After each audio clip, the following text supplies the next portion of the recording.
Salut à tous, on se retrouve pour l'épisode 3293 du Zap Image. On commence aujourd'hui en ce vendredi 9 mai avec des anniversaires et on commence tout d'abord avec le milieu central de la Juventus Turin, c'est le Brésilien Douglas Luiz. Il fête aujourd'hui ses 27 ans, c'est ancien joueur d'Aston Villa, il avait rejoint l'été dernier l'équipe de la Juve mais pas sûr qu'il reste à la Juve la saison prochaine. Il y a déjà peut-être des rumeurs par rapport déjà à un départ de Douglas Luiz. A noter que Mohamed Amoura, avant-centre de l'équipe de Wolfsburg, il fête aujourd'hui ses 25 ans, donc lui aussi, il y a de fortes chances qu'il quitte son club de Wolfsburg lors du prochain mercato. Donc bon anniversaire à tous ces joueurs et aussi tiens le défenseur central Dan Burn, défenseur central de Newcastle, très bon joueur, il fête aujourd'hui c'est 33 ans. On continue, on va parler maintenant de ce qui s'est passé hier soir. Il y avait 4 demi-finales de Coupe d'Europe, l'Europa League et l'Europa Conference League. On va parler bien sûr de toutes ces affiches. On commence tout d'abord avec Manchester United contre Bilbao, match aller 3-0 pour Manchester, au match retour 4-1 pour Manchester. Score cumulé 7-1 pour Manchester. Ça a été beaucoup plus simple d'éliminer Bilbao que d'éliminer Lyon.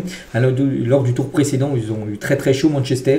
Et voilà, nous ce qu'on retient, c'est que Manchester accède à la finale de cette Europa League. Donc victoire à sens unique. Pourtant, ils perdent 1-0. Mais Mason Mount 72e, Casemiro 80e.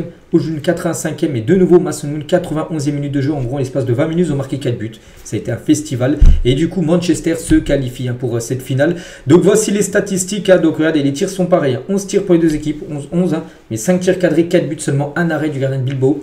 Et côté Bilbao, c'est une frappe cadrée, un but. En plus, magnifique but. Une frappe en pleine lucarne où André Onana n'a rien pu faire. Et du coup, Manchester avec ce nouveau match gagné en Europa League et surtout pas de défaite. Et Manchester reste le seul club invaincu en Coupe d'Europe cette saison. Il ne reste plus qu'un match pour eux, c'est la finale. C'est vrai qu'ils n'ont toujours pas perdu. Regardez toutes les rencontres de Manchester United depuis la première journée d'Europa League jusqu'au dernier match. Enfin, c'était la victoire 3-0, mais ils ont gagné 4-1. Donc on peut rajouter également un match de plus sans perdre. Donc voilà, sinon toutes les autres équipes, les 72 équipes qui ont joué en Coupe d'Europe cette saison, Ligue des Champions, Europa League, Europa Conference League, ont toutes perdu au moins une fois, à part Manchester United. C'est fou de se dire ça, alors qu'en Première Ligue, ils perdent quasiment tous les week-ends. Et on va juste parler de ce joueur, Mason Mount, moi genre vraiment que j'apprécie énormément. C'est vrai que là depuis quelques temps c'était compliqué, mais hier il a fait vraiment un gros match. Il a inscrit un doublé avec Manchester United, un magnifique, son quatrième but, une frappe à plus de 40 mètres. L'Anglais qui n'avait inscrit qu'un seul but cette saison avant le coup d'envoi a scoré 3 reprises sur ses 2 derniers matchs. Ça va beaucoup mieux pour Mason Mount. Et concernant Manchester, ça c'est une stat très moyenne pour eux, c'est le nombre de buts pris, parce que hier ils ont gagné 4-1 mais ils ont pris un but. Et Manchester a encaissé 40 buts à Old Trafford à domicile, toutes compétitions confondues, pour la première fois depuis l'exercice 1962 où ils ont pris 40 buts à l'époque également. Sinon à chaque fois les saisons ils prenaient moins de 40 buts. Là ils sont déjà 40 buts pris depuis le début de saison à domicile. C'est vrai qu'ils ont pris quand même pas mal de corrections cette saison. Bon, hier c'est passé, mais ils ont pris quand même beaucoup de matchs avec des buts encaissés. Bref, voilà, Manchester ça passe. Et l'autre rencontre c'est entre Bodo Glimt et les Spurs. Donc au match aller, Tottenham s'était imposé 3-1. Au match retour, de nouveau, Tottenham s'est imposé 2-0. Solanke et Pedro Porro, donc là aussi but coup sur coup, 63e, 69e minute de jeu. Et du coup, Tottenham se qualifie également pour les demi-finales. Donc là, c'est vrai qu'il n'y a pas eu match également. 5-1 score cumulé. L'autre match 7-1, c'est vrai que les demi-finales de l'Europa League, ça a été plié, on peut dire quasiment dès le match aller. Donc voici les statistiques. Donc un Tottenham ultra efficace, 3 tirs cadrés, 2 buts marqués pour les Spurs. Et du coup, la finale, ça sera une finale 100% anglaise avec Tottenham contre Manchester United. Donc c'est fou de se dire ça parce que c'est deux équipes qui peuvent sauver leur saison. Parce qu'en Première Ligue, c'est catastrophique. Donc le 15e, donc Tottenham contre le 16e Manchester United. Un 16e Manchester sur une poule à 20. Bon, ils sont maintenus. Mais voilà, ils vont tout miser sur cette finale pour sauver leur saison parce que voilà, l'équipe qui gagnera sera qualifiée la saison prochaine en Ligue des Champions. Donc rendez-vous le 21 mai prochain à Bilbao, où Manchester avait joué la demi-finale aller. Ce sera dans ce stade le 21 mai prochain pour ce duel 100% anglais, voilà, entre Tottenham et Manchester. Moi j'espère que Manchester, parce que c'est l'équipe que j'apprécie le plus en Angleterre, j'espère que les Red Devils sauront sauver leur saison avec ce titre. Et c'est que Manchester sur les 3 dernières années, ils peuvent peut-être remporter de nouveau un trophée, mais les 2 dernières années, ils avaient remporté la League Cup, donc la Coupe de la Ligue anglaise en 2023. Ils avaient perdu la FA Cup, la finale en 2023. Ils avaient gagné la FA Cup la saison dernière contre Manchester City, ça a été le derby, ils avaient gagné. Là ils peuvent pourquoi pas remporter de nouveau un trophée. C'est vrai que c'est une équipe en difficulté comme depuis pas mal d'années. Mais voilà, elle arrive, si elle remporte de nouveau l'Europa League, c'est une équipe qui gagne quand même quelques trophées. Contrairement, je sais pas, des clubs comme Arsenal, qui est peut-être mieux classé que Manchester United au classement là, ces dernières années en Première Ligue, mais Arsenal ne gagne rien. Saison blanche, 5 années d'affilée pour les Gunners. alors que Manchester peut de nouveau remporter un trophée. Et officiel, du coup, il y aura bien 6 clubs anglais qualifiés en Ligue des Champions la saison prochaine. C'est une première dans l'histoire de la Ligue des Champions, 6 équipes qualifiées. Donc déjà les 5 premiers de Première Ligue, parce que la saison prochaine, vu que la Première Ligue, enfin les clubs anglais ont pris énormément de points au classement UEFA, à chaque fois il y a 2 pays où il y a 5 équipes qualifiées. Donc il y aura la Première Ligue, je crois que ça sera la Liga. À l'autre championnat, il y aura les 5 premiers qui seront qualifiés, donc les 5 premiers plus le vainqueur de l'Europa League. Donc vu que ça sera Manchester United, Tottenham. Voilà, donc il y aura 6 équipes qualifiées saison prochaine en Première Ligue, du côté de la Champions League. Toujours avec la Première Ligue, vu qu'il y a également Chelsea qui jouait, mais là c'était de l'Europa Conference League, ils jouaient contre Djurgården. Bon, ils avaient gagné 4-1 au match aller, là c'était au match retour, c'était chez eux, sans souci, mon petite victoire, mais voilà, ça fait 5-1 au score cumulé pour Chelsea. Du coup, qui se qualifie également pour la finale, voilà, 17 tirs, 5 tirs cadrés, ils ont dominé totalement le match, ils ont maîtrisé surtout cette rencontre. Et juste, on va parler de ce tout jeune joueur. Je ne le connaissais pas, je pense que vous aussi vous ne le connaissiez pas, mais un nom à surveiller. Donc à l'âge de 16 ans et 200 jours, Reggie Walsh devient le plus jeune joueur de l'histoire de Chelsea à débuter un match européen. Voilà, que ce soit LDC, Europa League, Europa Conference League, c'est le plus jeune joueur à jouer du côté de Chelsea, ce Reggie Walsh. Voilà, on va se souvenir bien sûr de son nom. Et l'autre demi-finale, donc là c'était peut-être la seule demi-finale où ça a été ultra serré, parce que les 3 autres, Europa League, Europa Conference League, c'était quasiment plié, alors que celle-là, ça a été très très chaud. Fiorentina contre le Betis, et c'est le Betis Séville qui se qualifie, score cumulé 4-3 pour le Betis Séville. Ils avaient gagné le match aller 2-1, et le match retour, il y a eu 2 partout, il y avait 2-1 pour la Fiorentina, du coup prolongation. Il y a donc l'ancien joueur du FC Barcelone a marqué de nouveau un but côté Betis, du coup 4-3, score cumulé bien sûr pour le Real Betis qui se qualifie pour la finale de l'Europa Conference League. Donc voici les stats, beaucoup de tirs, 23 tirs pour Fiorentina, 28 tirs pour le Betis Séville. Ça a été un match très spectaculaire, ça a dépassé la barre des 50 tirs dans cette rencontre. Et Anthony, de nouveau buteur, c'est que j'ai dit Abder était buteur, mais aussi Anthony contre un doublé de Robin Gosens, ancien joueur de l'Atalanta, maintenant il joue à la Fiorentina.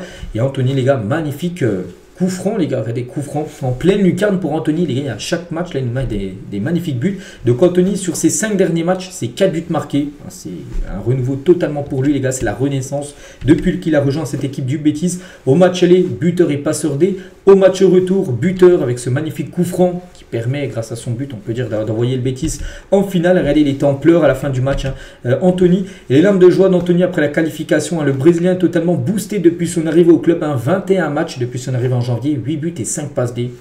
Voilà, on retrouve le Anthony qu'on connaissait à l'époque du côté de l'Ajax Amsterdam. Et du coup, la finale, ça sera entre Chelsea et le Betis Séville. Donc la finale est prévue le 28 mai prochain. Donc tout d'abord, ce sera la finale de l'Europa League en premier, le 21. Après le 28, ça sera du côté de la Pologne, donc entre le Betis et Chelsea. Et l'autre finale, bien sûr, la dernière sera le PSG et l'Inter pour clôturer, donc le 31 mai prochain. Donc voici du coup, on connaît les 3 finales cette saison des Coupes d'Europe. Voilà, donc des belles affiches. Chelsea-Betis, à chaud, je partirais peut-être sur Chelsea, qui gagnerait, enfin à chaud vraiment. Manchester United-Tottenham, je pense que pour moi Manchester est supérieur, on verra. Et PSG-Inter, donc là, je n'ose pas m'exprimer, pour moi c'est du 50-50 tout simplement. Ça va jouer sur des détails. De toute façon, n'importe quel match, ça jouera sur des détails, mais voici les 3 finale cette saison de la Coupe d'Europe. Concernant le Paris Saint-Germain contre l'Inter, donc pour l'instant ce serait le PSG qui serait un petit peu en avance, on va dire, qui serait les favoris, mais vous savez qu'en Ligue des Champions, voilà, les favoris, les pourcentages, les probabilités, tout ça c'est que de l'eau. La vérité, ça se passe sur le terrain bien évidemment. Donc voilà, 54% pour le PSG de remporter la LDC, 46% pour l'équipe de l'Inter. J'ai dit, c'est l'équipe qui fera le moins d'erreurs lors de cette finale, qui gagnera tout simplement cette Ligue des Champions. Et c'est vrai que ces 2 équipes qui ont perdu récemment une finale de Ligue des Champions. Donc l'Inter, c'était il y a 2 ans contre Manchester City, défaite 1-0. Et le PSG, c'était il y a 5 ans, pareil, même résultat, défaite 1-0. Donc voilà, une des deux. De nouveau, elle perdra une finale et l'autre gagnera enfin une finale. Soit Paris la première Ligue des Champions de son histoire, ou soit la 4e Ligue des Champions de l'histoire de l'Inter Milan. Ils ont déjà joué une finale de Ligue des Champions. Donc voilà, du côté du PSG, il n'y a pas beaucoup de joueurs. Il y a seulement 3 joueurs qui ont déjà disputé une finale. Donc Marquinhos, qui a disputé bien sûr la finale équipe Membe en 2020, et Lucas Hernandez, lui, qui l'avait disputé avec le Bayern contre le PSG en 2020. Et côté Inter, vu qu'il l'avait disputé il y a 2 ans, donc il y a pas mal de gens encore du côté de l'Inter qui a disputé cette finale perdue contre City. Donc bon, je ne vais pas tous les dire, mais les Bastoni, les Acerbi, les Barella, les Dumfries, Di Marco, Mkhitaryan ou même Martinez, ont déjà joué une finale de Ligue des Champions. Le bilan des clubs français en finale de Ligue des Champions, je l'ai un peu montré hier, hein, j'avais dit que voilà, c'est pas glorieux, à part Marseille, hein, voilà, en 93, avec le but de Boli, hein, sur corner, victoire 1-0 contre l'AC Milan, c'est à Munich, hein, la finale. Dans le même stade où va se jouer bien sûr la finale, là dans 3 semaines. Sinon, ça a été que des défaites, hein. Dommage pour l'équipe de Reims. 2 fois, ils ont perdu contre le Real Madrid. Reims défaite 4-3, Reims défaite 2-0. Saint-Etienne égale le 12 mai 76, hein, contre le Bayern. Les Verts étaient pourtant les plus forts. Souvenez-vous, je ne sais pas si vous avez déjà entendu, c'était avant les buts, les gars, c'était des poteaux carrés, c'était pas en forme de rond. Et du coup, ils avaient touché la barre transversale, mais elle était ressortie le ballon. Si ça aurait été arrondi, on va dire, certainement, la Saint-Etienne aurait une Ligue des Champions parce qu'ils avaient marqué un but comme ça. Enfin, normalement, le ballon aurait franchi la ligne, hein. Donc Marseille a perdu une finale 2 ans avant de l'avoir gagné. Ils avaient perdu au tir au but contre l'Étoile Rouge de Belgrade. Il y a eu bien sûr la défaite de Monaco 3-0 à la leçon réalisme signée Mourinho qui était le coach des Porto. Et le PSG, les gars, puni par un Titi, un Kingsley Coman. Je me souviens, il y a eu des occasions, hein, pour le PSG contre le Bayern. Je me souviens très bien de cette finale. Mbappé, les gars, au point de pénalty avec cette passe qu'il avait fait à Neuer. Voilà, il y a eu ils ont été punis. Donc on verra. On espère, enfin moi j'espère, même je pense que la plupart, on va dire 80% des supporters français qui soutiennent, même d'autres clubs que le PSG soutiendront le PSG, je pense, en finale. Même bien sûr des supporters de l'OM ou même de Lyon, voilà, peut-être qu'ils sont anti-PSG, soutiendront la plupart le Paris Saint-Germain, hein, pour voir de nouveau un club français remporter, bien sûr. La Ligue des Champions, j'ai pas dit tous, hein, mais je pense qu'il y en a quand même quelques-uns qui soutiendront, bien sûr, le PSG, même s'ils ne sont pas supporters de Paris. Et du coup, Paris, là, c'est quoi le programme pour les prochains matchs? Donc déjà, demain, il y a le match contre Montpellier. Bon, là, c'est le choc des extrêmes, hein. Un match déjà sans enjeu. Montpellier sûr de descendre, le PSG est premier et sûr de gagner la Ligue 1. C'est un match, hein, qu'il faut disputer. Ensuite, il y aura le PSG AG Auxerre le 17. Là, c'est 4 samedis d'affilée. Donc Montpellier, AG Auxerre, dernier match de la saison. Il y aura le feu d'artifice. Il y aura le titre de la Ligue 1 qui sera remis, hein, le trophée. La semaine d'après, la finale de la Coupe de France contre Reims, le 24, le samedi 24. Et après, la finale de la Ligue des Champions contre l'Inter. Voilà, 4 samedis très importants, enfin surtout les 2 derniers. Surtout pour moi le dernier samedi du mois de mai, bien sûr, qui sera le plus important certainement de l'histoire du PSG. Pour revenir sur le match contre Arsenal, ça a été un carton d'audience officiel. Canal+ a battu son record d'audience pour un match de football depuis que la chaîne est créée. Jamais il y a eu autant de téléspectateurs devant un match, hein. Donc la demi-finale entre le PSG et Arsenal a rassemblé plus de 140 millions de téléspectateurs. C'est énorme les gars en audience, hein. Moi je suis souvent les audiences, tout ça, et c'est voilà, pour une chaîne cryptée, une chaîne payante, c'est énorme. Et là, c'est seulement les personnes qui étaient bien sûr devant la télé. Il y a plein de personnes qui ont regardé les matchs avec des amis. Il y en a, ils étaient dans des bars où il y a peut-être 100, 200 personnes. Donc, toutes ces personnes-là, dans les bars, je ne sais pas si c'est compté dans ce chiffre-là.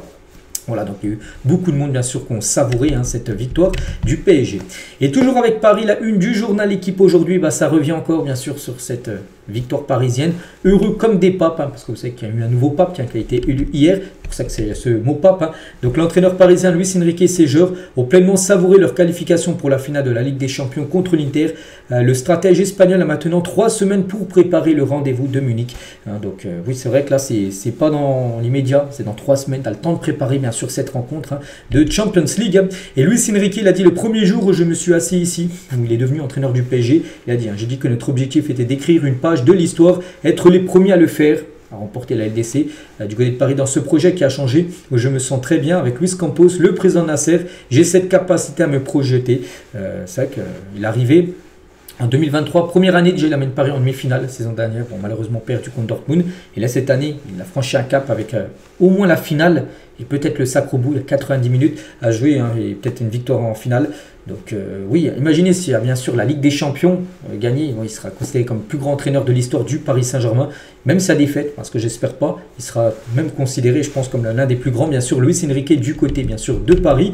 Et Luis Enrique veut rendre hommage à sa fille Xana à Munich, hein. Je me souviens d'une photo incroyable lors de la finale à Berlin en 2015, où il était avec le Barça. C'était l'entraîneur du Barça en 2015. La dernière fois que le Barça a gagné la Ligue des Champions, c'était lui le coach, hein, du FC Barcelone. C'était contre la Juve à Berlin, il y a 10 ans, où Xana, donc sa fille décédée, hein, depuis, plante un drapeau du Barça en plein milieu du terrain. Je vais faire la même chose avec le PSG. Xana ne sera pas là physiquement, mais elle sera là spirituellement. Donc voilà, il viendra planter un drapeau, comme elle a pu le faire, hein, sa regrettée fille à l'époque, hein. Donc voilà le moment, enfin l'hommage, hein, bien sûr, de Luis Enrique par rapport à sa fille. On continue toujours avec Paris, hein. C'est vrai qu'on continue, hein, voilà, quelques infos, hein. Donc le PSG aussi niveau argent, bah, c'est jackpot. Hein. Vous savez que la Ligue des Champions, plus tu vas loin, plus tu gagnes d'argent. C'est que Paris a déjà beaucoup d'argent. Mais là, c'est très bon pour le fair play financier, parce que ça, c'est des recettes pour le club. Et le PSG est assuré de toucher au moins 138 millions d'euros. Même si la défaite en finale, c'est au moins 138 millions d'euros de la part de l'UEFA pour cette saison de Ligue des Champions. Une victoire en finale permettra encore de gagner plus, hein, permettra au club de décrocher une nouvelle prime de 6,5 millions d'euros, en plus des 138, hein, plus une autre de 4 millions. En gros, si tu gagnes la finale, tu rajoutes 10 millions d'euros en plus. Donc 6 pour avoir gagné la finale et 4 pour la participation à la Super Coupe de l'UEFA. Vous savez que tout début de saison, à chaque fois, il y a le match. Le vainqueur de l'Europa League contre le vainqueur de la LDC. Ça peut être un PSG Manchester, ça peut être un Inter Manchester, ça peut être aussi un Inter Tottenham ou un PSG Tottenham. Voilà, ce sera une de ces 4 affiches-là, bien sûr, la finale. Donc voilà. C'est bien sûr de l'argent en plus, hein, bien sûr pour l'équipe qui gagnera la LDC. Donc ces sommes, hein, ne comprennent pas les revenus aussi générés par la billetterie du Parc des Princes, hein, qui a rapporté, écoutez bien, quand même 12 millions d'euros. Les billets, on sait que les billets, les prix se sont envolés, hein, pour ce PSG Arsenal. Ça a rapporté 12 millions d'euros juste pour le match PSG Arsenal en termes de billets vendus. Voilà, donc c'est une grosse saison niveau sportif et niveau aussi financier, bien sûr, pour le PSG. Et à noter que ces 138 millions d'euros, hein, de droits TV de la LDC, c'est comme 6 fois plus que ce que touche le PSG avec les droits TV de la Ligue 1. Ligue 1, je sais pas c'est combien, bah, tu divises un 138 par 6, je sais pas combien ça fait, je calcule pas de tête, mais voilà, hein, pour vous dire que la LDC, ça n'a rien à voir bien sûr avec le championnat français. Et concernant les autres clubs aussi, c'est pas mal, hein. Lille, c'est quand même 78 millions d'euros récupérés. Monaco c'est 60 et Brest c'est 52 millions d'euros récupérés. Voilà, donc c'est une poule aux œufs d'or, on peut dire.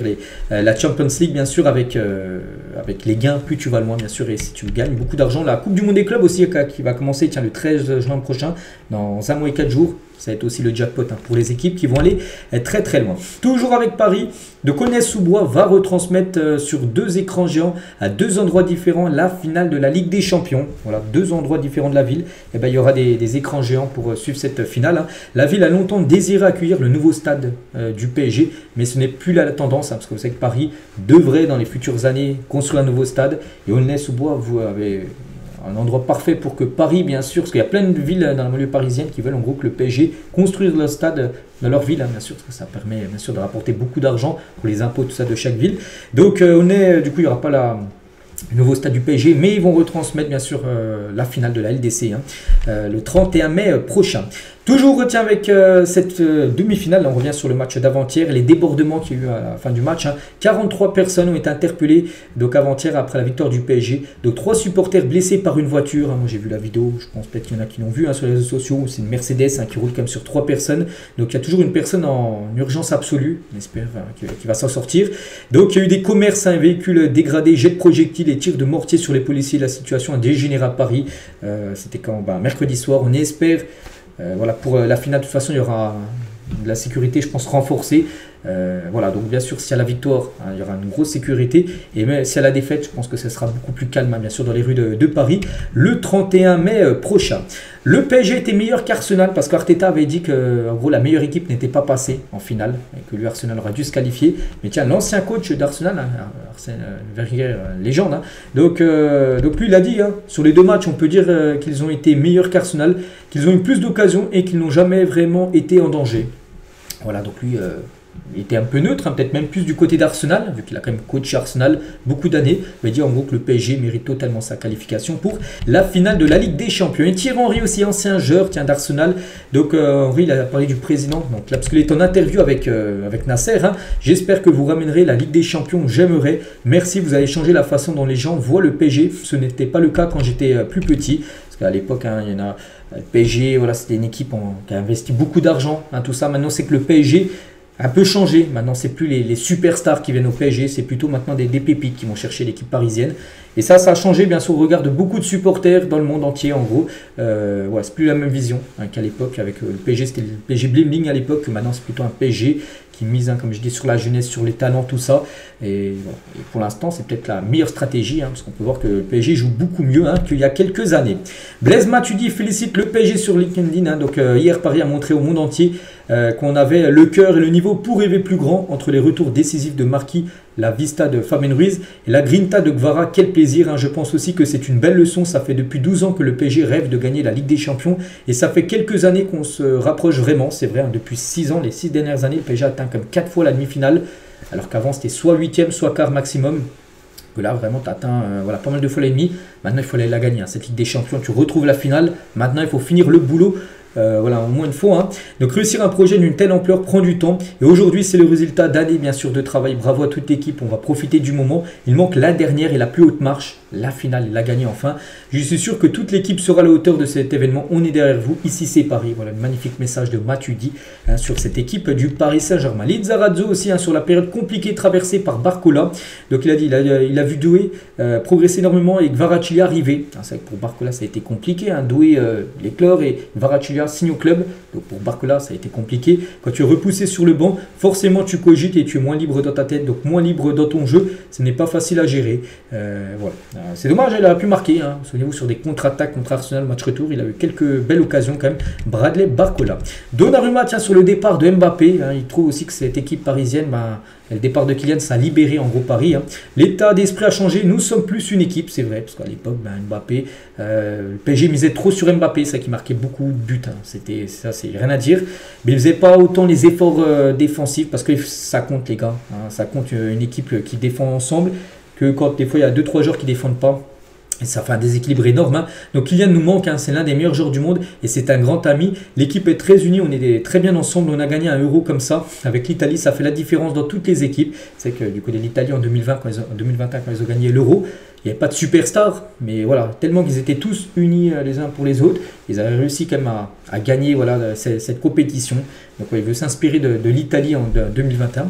Donnarumma avec ce PSG. Et Donnarumma hein, au top comme du top hein, sur la phase d'élimination directe de Ligue des Champions. Pourcentage d'arrêt. Si on regarde les gardiens qui ont fait le plus d'arrêts lors des matchs élimination directe hein, cette saison LDC. Donnarumma 77% d'arrêt. C'est énorme. Hein, devant Yann Sommer et David Raya. Les buts encaissés par match. Donnarumma 0,75 prix but par match depuis les matchs élimination directe. Depuis le premier match contre Brest, le barrage aller. Raya c'est un 17 et Chesney c'est un 83. Les buts évités, les XG cadrés, concédés, buts encaissés. Et Donnarumma c'est 2,85. En gros, c'est lui à chaque fois le numéro 1. Donc voilà, magnifique saison bien sûr de Donnarumma. Le PSG a dévasté l'élite de la première ligue. Regardez, c'est le journal The Sun Sport. Hein. Il fait le power hein, par rapport bien sûr à cette victoire bien sûr du PSG qui a dévasté l'élite de la première ligue. C'est vrai, Liverpool, Arsenal, Aston Villa, City, bon, c'était pas un match à élimination directe, mais c'est une victoire, le match déclic. Hein. Pour moi, le match qui a tout changé pour le PSG cette saison a été ce match, bien sûr, contre City. Et le parcours du PSG jusqu'en finale de Ligue des Champions continue aussi de faire gonfler le total de points, indice UEFA de la France, hein, parce que la France était 5e. N'oubliez pas qu'il y avait les Pays-Bas, même je crois qu'ils étaient devant la France en tout début de saison, depuis le PSG. Enfin, la France est repassée devant les Pays-Bas et maintenant. Les clubs néerlandais, il n'y en a plus. Et là, le PSG qui a gagné 2 matchs, hein, 2 victoires en demi-finale de LDC, ça rapporte énormément de points à l'indice UEFA. Donc là, il y a un sacré creux maintenant avec le championnat néerlandais.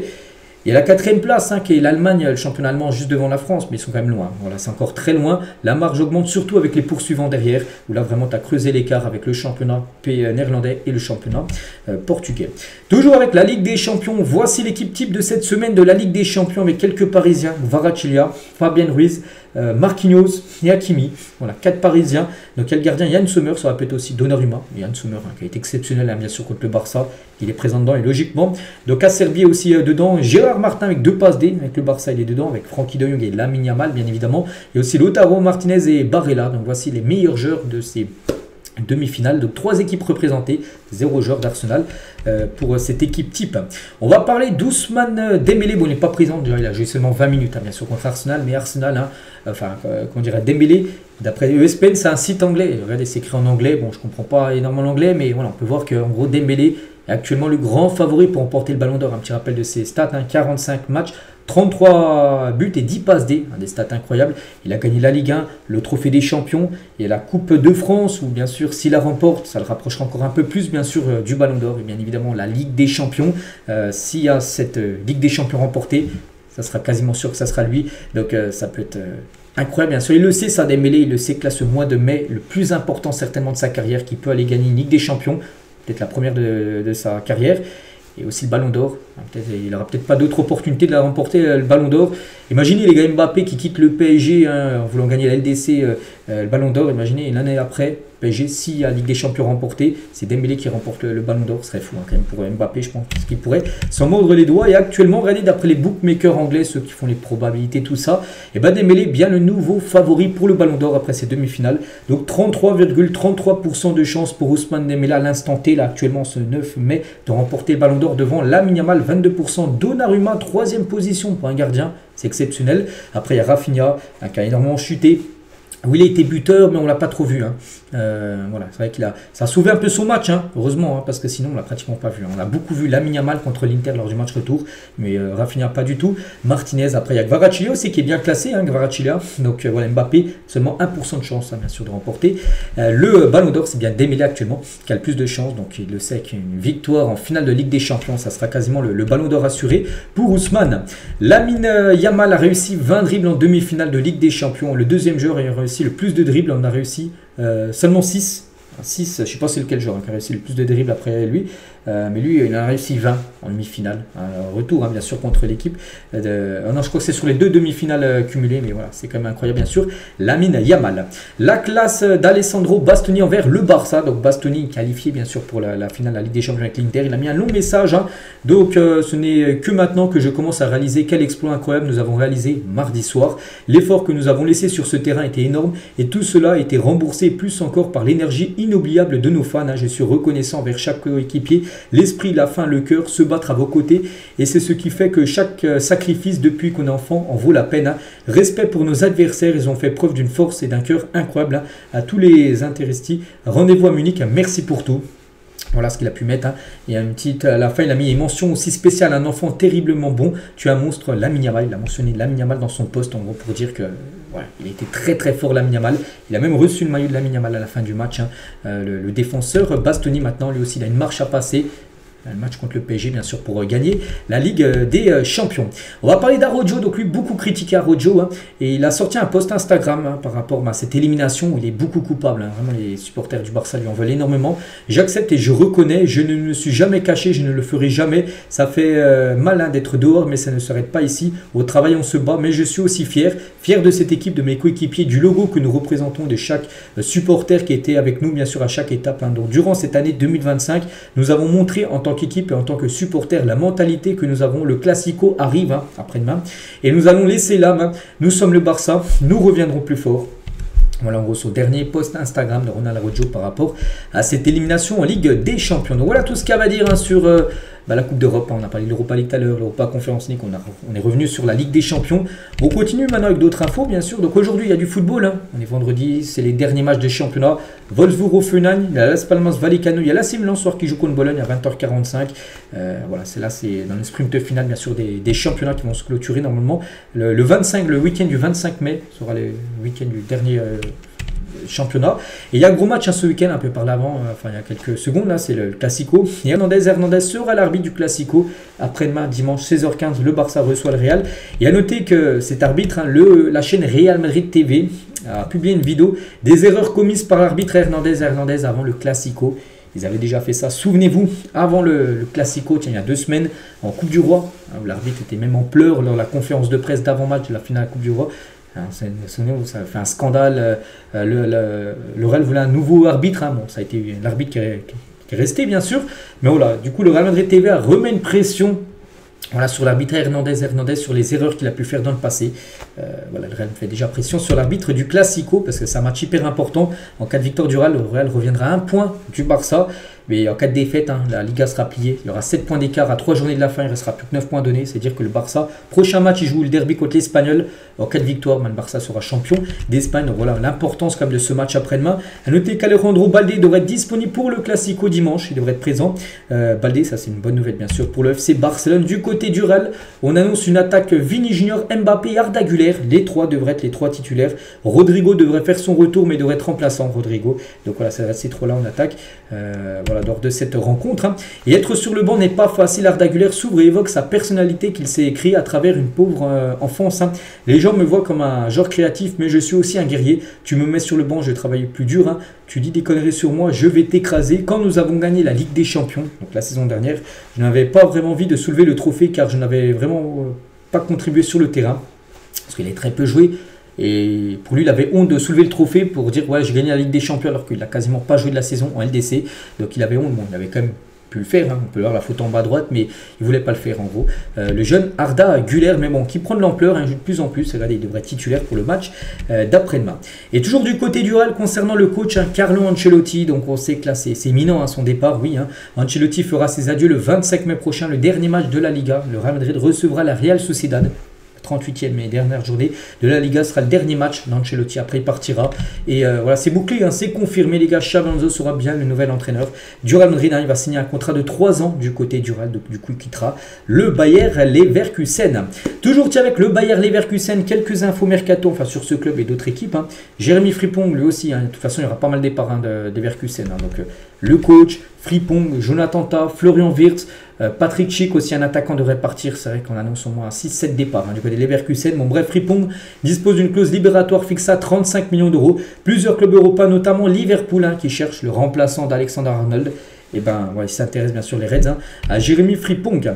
Emmanuel Emega, donc l'attaquant néerlandais de Strasbourg, plaît beaucoup à Chelsea. Donc les Blues hein, sont impressionnés par les prestations de l'attaquant de Strasbourg cette saison. Des discussions ont déjà eu lieu entre le joueur et le club londonien pour un contrat de longue durée. En plus, ça va se faire très facilement à Strasbourg et Chelsea, ils ont le même propriétaire. Donc voilà, le voir Emega du côté de Chelsea, c'est totalement jouable, hein, ce sera un gros coup dur quand même pour Strasbourg, hein, de perdre bien sûr son attaquant. Le RB Leipzig et Dortmund veulent recruter Jude Bellingham, le petit frère de Jude Bellingham qui joue avec Sunderland. Ils vont jouer les playoffs, hein, demi-finale et pourquoi pas une finale pour essayer d'accéder à la Première Ligue. Donc qui monte avec Sunderland, donc même s'ils n'arrivent pas à monter, il y a des chances qu'ils partent. Hein. Dortmund et Leipzig intéressés par Jude Bellingham. Des nouvelles également de Kevin De Bruyne en fin de contrat, tiens, dans maintenant 1 mois et 21 jours, hein, le 30 juin prochain. On sait qu'il partira, c'est sûr. Hein, il a annoncé son départ il y a déjà un mois. Donc pour l'instant, De Bruyne n'a pas envie de rejoindre un autre club de Première Ligue parce qu'il y avait une équipe, c'est Liverpool, hein, qui était prête à faire une offre tout simplement à De Bruyne. Donc pour l'instant, il n'est pas trop chaud pour rester en PL. Il serait plutôt chaud, genre rester en Europe, mais pas en championnat anglais. Il y en a plein, les gars, qui est très intéressé par Kevin De Bruyne. Des nouvelles de Steve Monnoda qui va quitter le Stade Rennais en fin de contrat le 30 juin prochain. Et Monnoda, 40 ans, arrivé à Rennes en 2022, quittera le club à la fin de son contrat. Le club breton ne lui proposera pas de prolongation de contrat. Du coup, il partira libre là dans quelques semaines. Des nouvelles aussi de Bryan Mbeumo qui devrait quitter Brentford. Hein. Donc Brentford est prêt à écouter les offres pour son attaquant camerounais. Donc son prix est fixé, son prix de départ est fixé à 60 millions d'euros. Voilà, c'est un joueur. Je pense qu'il peut intéresser beaucoup d'équipes parce que pour moi c'est un joueur sous-côté. Il joue à 3 hein, avant une équipe française. Hein. Bryan Mbeumo. Martinelli, tiens, qu'on avait pu voir les 2 matchs hein, contre le PSG, qui a été plutôt moyen quand même sur les 2 rencontres, hein, pour être vendu par Arsenal cet été. Voilà, Arsenal cherchera à vendre tout simplement son ailier brésilien. Des nouvelles aussi de Eric Dier, donc à l'AS Monaco, Erwigo. Il est en fin de contrat, en fin de saison, c'est vrai qu'il allait partir, qu'il n'allait pas rester. Et du côté de Monaco, hein, c'est quasiment fait. Il devrait s'engager 2 saisons du côté de l'AS Monaco, le défenseur du Bayern. Marcus Rashford veut rejoindre lui le Barça cet été. Les 2 parties ont déjà entamé des négociations pour une arrivée de Rashford, hein, qui ne restera pas à Aston Villa. Il est prêté actuellement à Aston Villa, mais il va retourner à Manchester. Et lui, son souhait, hein, c'est de jouer du côté du FC Barcelone. Un jour, je pense qu'il pourrait être aussi fort que Lionel Messi. David Beckham sur Lamine Yamal, hein, donc c'est le premier joueur qu'on regarde et qu'on peut, enfin, on ne peut comparer personne à Messi selon moi, mais c'est celui qui se rapproche le plus en gros de Léo Messi, de tout ce qu'il a pu voir comme joueur. Un jour je pense hein, qu'il pourrait être aussi fort. Bon, c'est vrai que c'est pas bien de comparer parce que pour l'instant il a seulement 17 ans, Lamine Yamal, mais de ce qu'il montre actuellement, des stats qu'on peut déjà voir, qu'il a déjà disputé 100 matchs à 17 ans avec le Barça. Messi, les gars, il lui a fallu peut-être à 19 ans ou 20 ans, on avait parlé, hein, voilà, que pour atteindre les 100 matchs avec le Barça, Messi a déjà 19-20 ans. Donc Lamine Yamal, il a seulement 17 ans. Donc oui, pour l'instant, on se dit, il est peut-être en avance sur Messi. Après, est-ce qu'il gagnera tout ce qu'a pu remporter Messi en carrière? On verra. Mais déjà, il a déjà un gros trophée, l'Euro quand même, hein, qui est quand même quelque chose de gros, remportant en carrière. Donc oui, on fera le bilan dans 15 ans concernant Lamine Yamal, mais vu ce qu'il montre, hein, bien sûr, il peut marquer une génération dans le foot.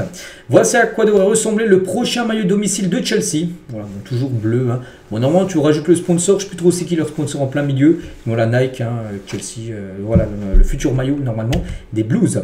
Officiel, Aaron Wan-Bissaka a décidé de représenter la RDC. De base, il était la sélection anglaise, hein. Il n'était jamais appelé. Et du coup, il va représenter la RDC. Un défenseur droit de West Ham est convoqué pour la première fois avec les Léopards lors de la prochaine trêve. Donc il y aura un RDC Mali, un RDC Madagascar, tiens, le 5 et 8 juin, là, tiens, lors de la prochaine trêve, dans un mois. Et on peut le voir, tiens, regardez, Wan-Bissaka, un défenseur droit de West Ham, est appelé. Beau groupe quand même de la RDC, hein, des joueurs, vraiment des très bons joueurs. Wissa, tiens, l'attaquant de Brentford. Il y a Bakambu, il y a qui d'autre? Il y a, je sais pas, tiens, il y a Sadiki, il y a qui, Wan-Bissaka, Kalulu, hein, Mbamba, tiens, qui joue très peu à Marseille, mais qui est toujours convoqué, bien sûr, dans cette liste, hein, de la RDC. On va parler de Amar Dedic, un joueur de l'Olympique de Marseille, devrait quitter l'OM et retourner à Salzbourg, hein, sa personnalité très appréciée, mais son profil de piston ne colle pas avec le passage à une défense à 4, hein, du côté de Marseille, hein. Pour que l'option d'achat de 10 millions d'euros soit levée, le Bosnien devrait jouer 50% des minutes du côté de Marseille. Il n'a joué que 3 matchs, hein, il devrait donc être le premier à partir en juin prochain. Hein, vu qu'il est prêté avec une option d'achat à Marseille, il ne va pas lever l'option d'achat et du coup il va retourner à Salzbourg. Tiens, l'ancien Marseille, c'est Bafé Gomis, hein, sur son passage à l'OM. Hein, j'aurais voulu peut-être être un peu plus ou avant à l'OM. Hein.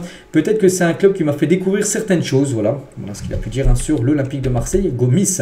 Lunaire Bordeaux a une dette de 94 millions d'euros et doit même rembourser des vignerons et des boulangeries. Hein. C'est que Bordeaux, situation compliquée, ils sont National 2, donc il y a une dette institutionnelle, hein, donc de l'État, de l'URSSAF, la Direction Générale des Finances Publiques, Trésor Public, Bordeaux Métropole, les clubs, hein, qui attendent toujours de l'argent de Bordeaux dans certains transferts. Amiens, Guingamp, Lille, hein, des joueurs qui ont été transférés et en gros, par exemple, un club comme Guingamp attend toujours que Bordeaux verse de l'argent. Hein. Donc les hôtels, une pharmacie, une boulangerie, des radios, des cabinets d'avocats, des vignerons, des transporteurs qui à Bordeaux doivent de l'argent aussi. Hein.